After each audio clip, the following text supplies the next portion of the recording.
Video ini dibuat atas tujuan berkongsi ilmu semata-mata. Ia tidak dibuat untuk menghina atau menjatuhkan kredibiliti mana-mana pihak, organisasi atau jabatan.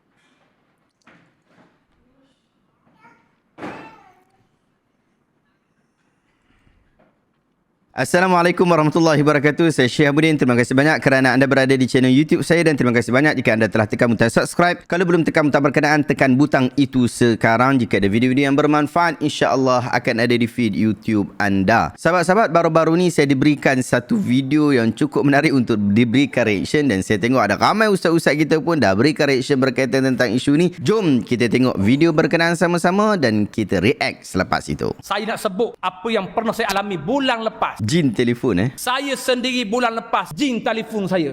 Sebab dia marah saya merawat pesakit dari Kelantan. Okey. Ada kes bulan lepas. Jin telefon. Seorang lelaki membawa ibunya yang sakit merawat di pondok saya.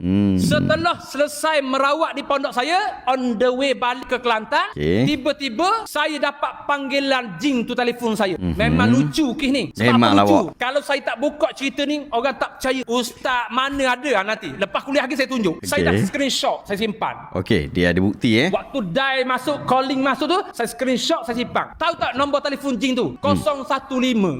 Mana ada DG Celcom Maxi? Cuba bagi tahu line telefon Malaysia. Yang call saya tu 015, nombor 3 digit, 3 Ambil biji. cara Mana Malaysia. ada? Saya pernah terima telefon ugutan jin. Mu jangan merawat dia. Aku nak suruh perempuan ni mati. Oh, gitu. Saya faham. Yang telefon ni bukan manusia, jin. Oi, dia sendiri yang Bila kata akhir jin. zaman, jin mengikut peredaran kita. Dia boleh guna alat telekomunikasi. Lepas saya screenshot, saya simpan, baru saya tahu. Rupanya jin tu yang ugut saya. Dia marah saya merawat perempuan ni. Dia kata, aku nak buat perempuan ni sampai mati. Kenapa engkau merawat dia? Kenapa engkau ubati dia? Biar dia mampus. Dia kata, oh celaka mu jin. Ayat Al-Quran jangan marah Saya sumpah dia, celaka mu jin. Itu sebulan lebih lepas. Saya pernah terima panggilan dari jin. Okey. Dulu lagi ada. Selama 23 tahun saya terlibat dalam dunia rawatan, dulu saya pernah terima dah panggilan sekali. Ni kali kedua lah. Kita tengok nombor dia. Selama 23 tahun saya terlibat dalam rawatan, ni kali kedua. Dulu nombor dia 0301. 4 biji. Mana ada nombor telefon ni?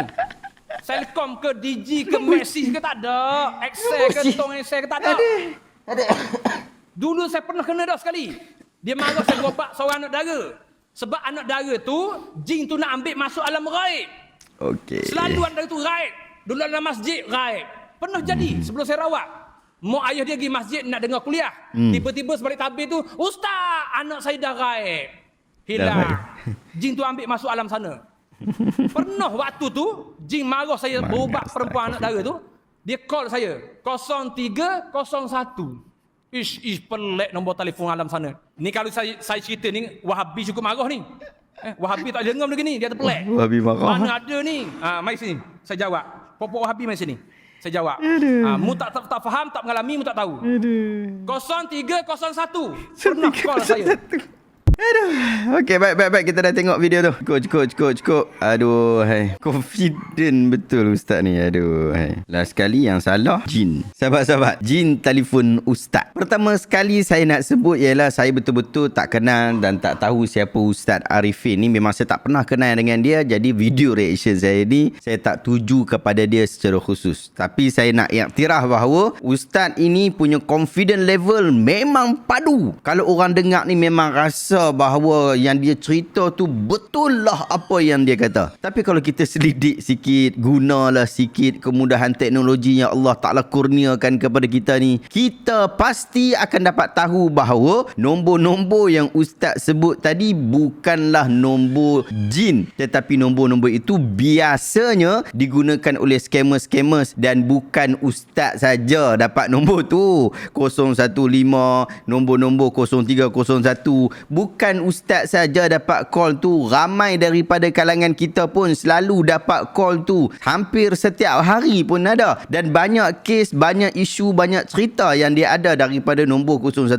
dan juga 0301 tadi. Boleh jadi orang Wahabi pun dapat call daripada nombor yang sama. Sebenarnya sahabat, nombor 015 dan nombor 0301 ia adalah nombor yang digunakan apabila anda telefon daripada luar negara dengan menggunakan beberapa aplikasi, antaranya aplikasi VoIP. Dulu waktu saya belajar dekat Mesir, kami nak telefon daripada Mesir ke Malaysia ni mahal, duit tu mahal. Kalau pakai telefon sedia ada, nombor SIM sedia ada, mahal. Jadi kita call menggunakan khidmat daripada VoIP untuk telefon ke Malaysia. Lebih murah dan lebih jimat. Tapi bila sampai dekat Malaysia ni, nombor tu dia jadi macam-macam lah.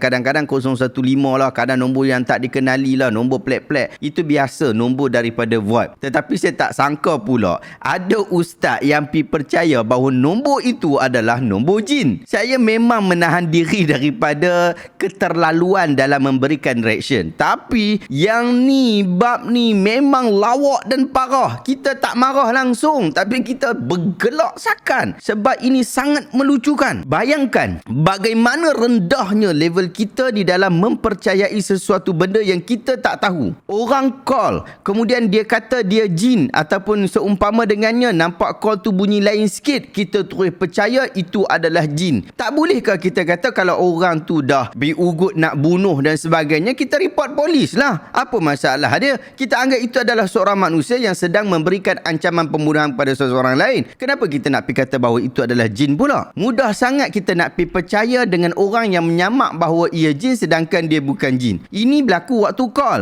Apatah lagi kalau depan-depan mata kita dia kata dia jin, terus kita pergi percaya bahawa itu adalah jin yang kita duk dengar. Ramai ustaz-ustaz kita duk cerita dia bersembang dengan jin, dia bersembang dengan jin. Bahkan saya boleh confirm bahawa itu bukan jin, tetapi yang paling dekat ialah itu adalah scammers. Ataupun ada orang yang menyamar diri jadi jin menggunakan khidmat VoIP atau calling card untuk memperolok-olokkan orang agama, nak memperolok-olokkan ustaz, nak pergi buat lawak, nak pergi buat jenaka. Saya minta tolong sangat-sangat untuk kita menjadi orang yang cerdik, iaitu orang yang berpegang kepada dalil dan juga hujah, bukan hanya berpegang kepada emosi dan perasaan semata-mata. Kita ni adalah umat Islam yang hanya wajib percaya kepada perkara ghaib yang ada dalam Quran dan hadis yang sabit saja. Tapi kita tak wajib untuk percaya kepada selain daripada itu. Dan kita tak payah nak reka-reka, dengar bunyi sikit, pelik sikit, itu jin, itu hantu. Dengar benda jatuh atas rumah, itu orang buat kita, orang sihir kita. Jangan cepat sangat percaya seperti itu.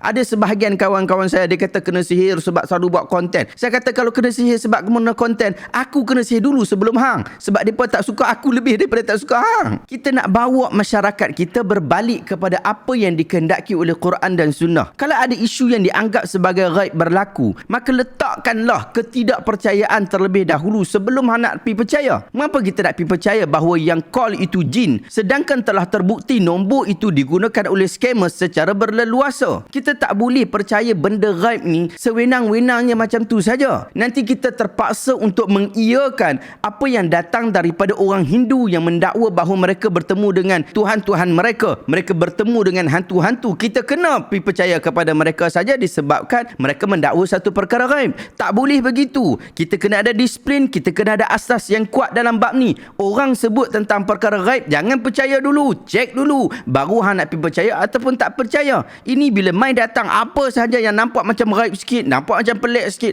nampak macam menggerunkan sikit, terus kita pergi letak jin, terus kita pergi fitnah kepada hantu. Nombor yang ustaz sebut tu tadi, orang sekarang dah boleh cek. Awak ceklah dekat Google, cek dekat Facebook, awak letaklah nombor 015 tu nombor siapa, nombor 0301 tu nombor siapa. Awak boleh cek. Itu adalah nombor-nombor orang yang duk pergi tanya berkaitan tentang bank, duk pergi ugut kita bayar hutang dan sebagainya sedangkan kita tak ada hutang. Ini semua adalah scammers. Kenapa nak pergi percaya itu adalah jin yang sebenarnya? Kemudian, kalau betul pun itu adalah jin, hampir percaya pasal apa? Pergi sebut dekat masjid kat surau pasal apa? Digunakan isu itu secara khianat, menggunakan kuliah di masjid dan surau untuk menyebarkan hal-hal seperti ini. Saya sangat pasti ramai daripada kalangan kita telah kena scam disebabkan terlalu percaya dengan orang call daripada telefon. Biasanya kita dengar orang kena scam dengan panggilan daripada LHDN, tak banyak cukai, dengar call daripada polis, call daripada custom, call daripada bank dan sebagainya. Kerana terlalu percaya sangat dengan satu panggilan call daripada orang yang kita tidak kenal ni, akhirnya kita kena scam, kita kena tipu, kita kena bohong, duit kita habis, kita buang masa. Tapi kali ini memang menarik, memang padu. Jin call terus. Dia pakai phone apa? Dia beli dekat mana? Tu pun orang tanya juga. Aduh, hai, sahabat-sahabat. Agama kita adalah agama ilmu, agama kecerdikan, agama kepintaran. Ia bukan agama bodoh, agama lawak, agama badut. Wajah agama itu hendaklah sentiasa dilihat sebagai cerdik dan pandai. Bahkan agama kita sentiasa suruh untuk jauhi orang-orang yang bodoh. Kita takut kita pun jadi bodoh juga. Nabi SAW bersabda, "Sayati 'alan nasi sanawatun khadda'at tusaddaqu fiha al-kadhib wa yukadzibu fiha as-sadiq wa yu'tamanu fiha al-kha'in wa yukhawwanu fiha al-amin wa yantiqu fiha al-ruwaybidah." Qila wa ma ruwaybidah? Qala ar-rajul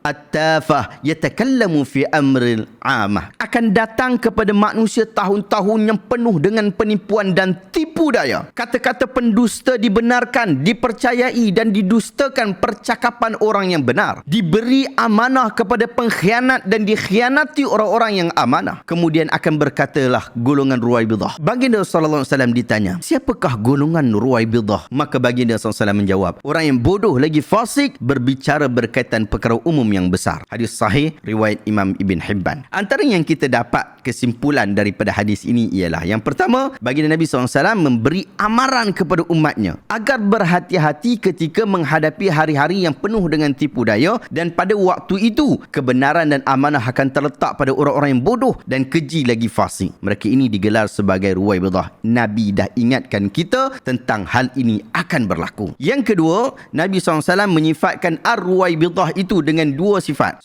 Sebagai orang yang keji ataupun kurang ilmunya, dan dalam masa yang sama bercakap berkaitan perkara-perkara umum yang besar sedangkan dia tidak mempunyai ilmu padanya. Terakhir sahabat-sahabat, ada satu perkara yang pelik dalam agamawan kita, iaitu takut sangat dengan Wahabi. Sehingga semua yang bercanggah dengan mereka terus dilabel dengan labelan Wahabi. Tak kira siapa pun. Mereka mahu memburuk-burukkan Wahabi walaupun isu itu tak ada kena-mengena sikit pun dengan Wahabi. Jadi saya nak cadangkan kita semua, saya dan juga anda yang sedang menonton, untuk menonton secara live diskusi bertajuk Wahabi, Ahli Sunnah atau ajaran sesat, yang akan dibahaskan oleh Ustaz Salman Ali versus ARG yang diwakili oleh Ustaz Engku Ahmad Fadil dan Kiai Nur Hidayat pada 11 Februari, maksudnya hari Sabtu ni. Tempat dia di Dewan Banquet Negeri Perlis. Tapi kalau anda tak boleh pergi sampai ke Perlis, anda boleh tonton secara live di YouTube Pro Media Tajdid ataupun secara live di YouTube saya. Ataupun yang nak hadir sekali, nak duduk sekali dengan saya, kita buat reaction sama-sama, join saya di Sungai Buloh. Kita buat live reaction dari jam 8.30 pagi sampai 4 petang. Makan minum kita siapkan, insya-Allah. Sarapan pagi, makan tengah hari. Kita cuba sungguh sama-sama sambil tengok live diskusi tu, sambil kita makan-makan, sambil kita relax-relax, kita senyum-senyum dan sebagainya. Kita ambil ilmu dan manfaat secara bersama. Wallahu ta'ala a'lamu bissawab. Sahabat-sahabat, sebagai satu peringatan kepada anda semua, sudah hampir 1 tahun saya membina app Pustaka Asyamilah yang mengoleksi buku-buku terbitan daripada Santai Ilmu Publication secara percuma. Anda boleh buat semakkan fakta, boleh semakkan hadis, semakkan data secara mudah dan percuma sahaja menggunakan apps berkenaan. Anda boleh download apps ini di dalam App Store ataupun Play Store. Ini adalah salah satu projek komuniti kita, iaitu projek memandaikan umat dengan ilmu. Jika anda nak support perkembangan komuniti kita ini untuk jadi lebih baik dengan menghasilkan apps yang lebih bermanfaat, video yang lebih berkualiti dan konten yang lebih memandaikan umat, tekan butang super thanks yang ada di bawah. Semoga Allah Ta'ala memandaikan kita dan menjauhkan kita daripada kebodohan. Allahumma amin. Adakah anda dapat sesuatu ilmu yang bermanfaat pada hari ini? Jika anda rasa video hari ini bermanfaat, tekan butang share. Semoga orang lain juga mendapat manfaat yang sama. Terima kasih banyak. Jumpa lagi dalam video reaction seterusnya. Assalamualaikum warahmatullahi wabarakatuh.